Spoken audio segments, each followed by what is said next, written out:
best hosting company come permission.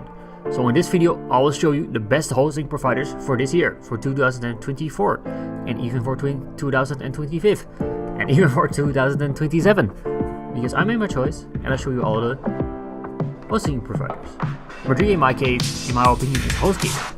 HostGator are rated at number 3 because they got really good support.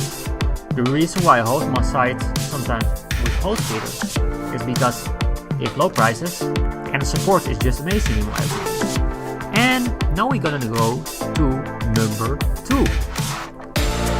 Number 2 is Hostinger. Hostinger got also great hosting. They are really fast, you have good backups, you have good website builders, you have WordPress, you have everything. So I really like Hostinger also. But if you can compare, I choose for Cloudways, because they're really friendly, they supporting you with your products.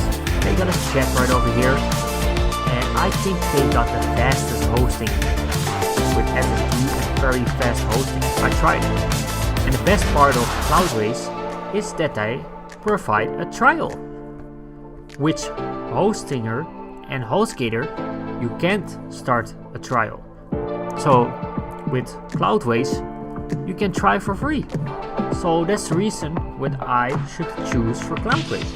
Links in the resources in the description. So they got SSL certificate and really good support. So it's the rated 1 number hosting provider in my opinion, because